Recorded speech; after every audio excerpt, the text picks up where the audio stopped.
What's going on, people? This is Crazy Dee. This is the film review on the road. This is another great episode of the film review. Hello everyone, I'm Rodney Smith with the film review on the road. I have a special guest today, as I am a special guest host.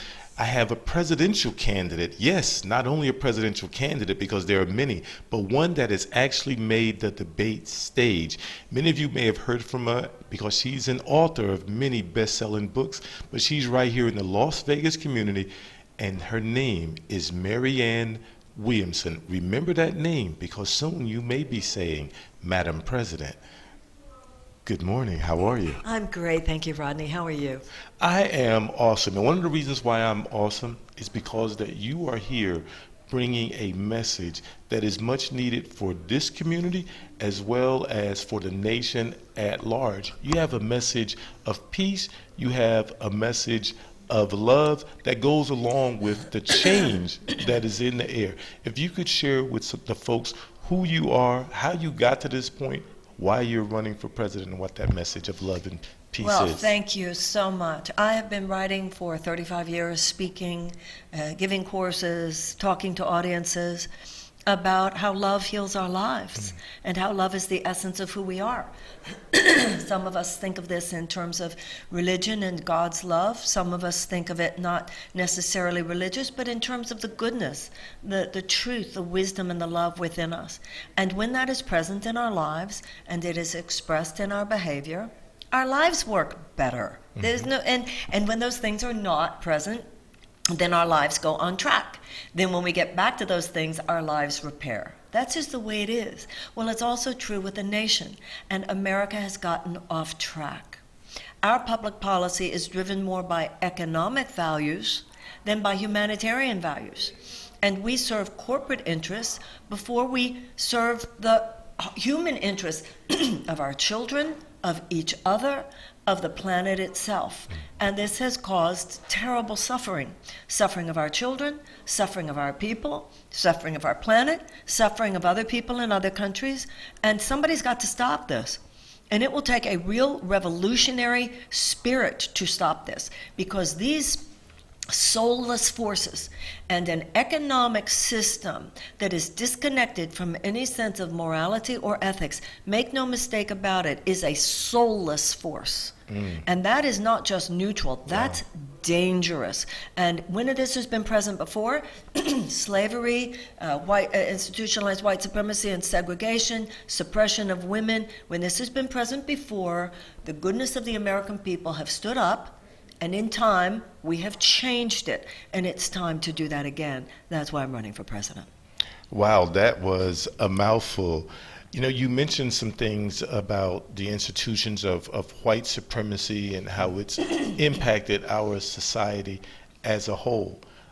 Many people say that they like what you have to say, but they are a little concerned about the separation of church and state. What would you say to them? The separation of church and state is about separating government from domination by religious institutions. I'm not a religious clergy person, and I'm not talking about dogma or doctrine. And the other part of separation of church and state had to do with the government not being able to interfere with our religious or spiritual lives. The founders were not trying to say, don't discuss love, don't discuss morals. They weren't even trying to say, don't discuss religion. They were trying to protect that sphere. You know, how can, in any of our individual lives, life doesn't work well when you don't consider the deeper, more soulful questions. And neither does politics. So they use the separation of church and state business, a misreading of that and a misunderstanding of that, to be able to protect itself from any genuine philosophical, soulful, or spiritual critique. So we need to stand up to that. That's not what the founders were saying. You know, we had a discussion the other night, and people were asking, how can one person make a difference? We're so polarized today with the two different parties. People seem to, they've lost a little hope, and that's one of your messages, is that you talk about hope. What is your hope And what is your thoughts on how you, as still one citizen, one person, can bring about this love and peace movement that you talk about? Well, I'm not saying I can. I'm saying we can. No one person can make all the difference. Our generation needs some spine here. You think that the people who walked across the bridge at Selma weren't traumatized? You think the early abolitionists didn't have every reason to think that what they were after was not going to be successful? Only our generation coddles our emotions as much as we do. This needs to stop. Cynicism is just an excuse for not helping. You think we're hopeless? How about the people in Yemen today? How about the people in Iraq when we invaded? How about the people living in countries in the world where they really could be argued hopeless? Even those of us who have the least in this country have more than many people in this world. So I think we need to stop coddling that stuff in ourselves, and we need to stop coddling it in each other. None of these things that have happened that are so nefarious in this country came out of nowhere. They came because we allowed them to happen. And if so many of us had not been chronically disengaged from the political system, then they would not have happened. So when you say, how can one person make a difference? No one person can make the difference, but all of us together can make the difference. And it can't be other people, but not you. It's a numbers game. So I think it's time for us to recognize that we are in many ways responsible for what has happened. And we have to take responsibility for changing it. And just talking about how we're hopeless, read a little history. Read a little history. If the abolitionists could do it, and the civil rights movement could do it, and the women's suffragettes could do it, we can rise up in our time and not wimp out on what needs to be done. So what is something that, before we close, what is something that you would like for people to know about you that maybe is something different from what they're used to hearing from the average politician? The average politician runs a risk by telling the whole truth. I run a risk by not telling the whole truth. I run a risk by not telling the whole truth because at the end of this, whether it's after a term as president or not, I have to have a professional world to go back to. And in my world, the risk would be people saying, too bad about Marianne because she used to really lay it down and tell the truth. So that's what people should know about me. I've got a 35-year career as a radical truth teller and an inspirer of hearts. And to me, that skill set could be very useful to America today. And while you're in Vegas, you're not just here on an overnight trip. No, I'm here for several days. And what are some of the things you're doing while you're here?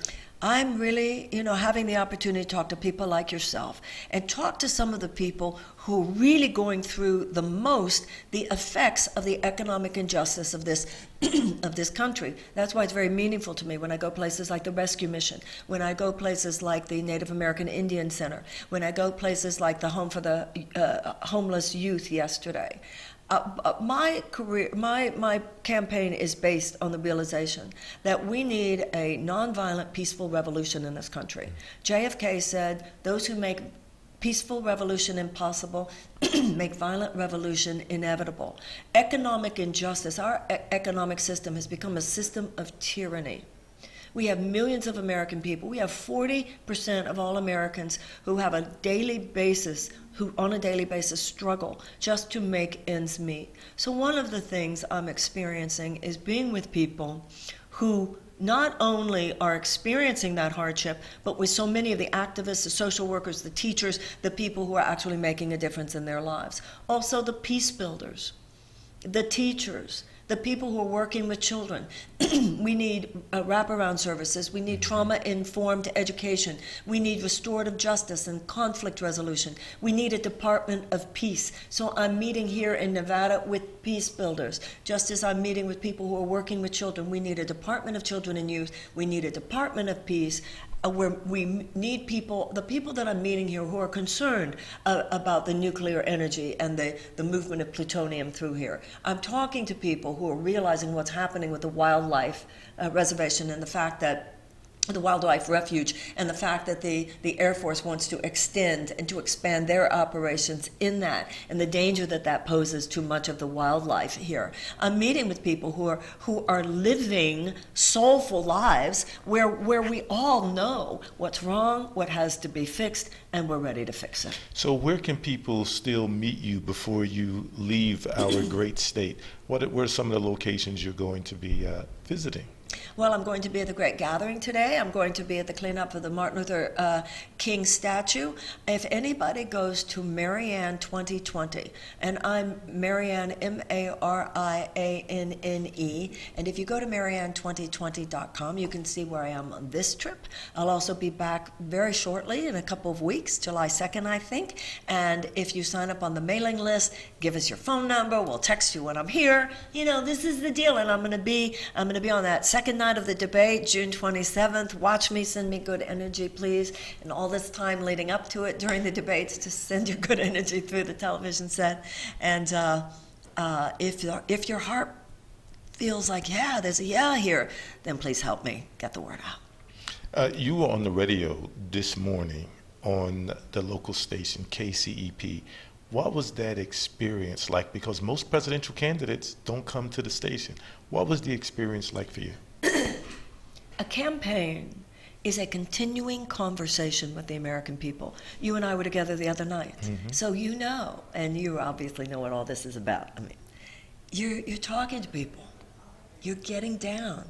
You know, I think it was Werner Erhard who said you can live your life one of two ways. You can live your life out of circumstances, or you can live your life out of a vision. What I love about this campaign is that we're not towing the line with given what is, could we maybe have a little more? We're creating a new vision. That's what the word does. First, there was the word. There's something very powerful about having a conversation about what's possible.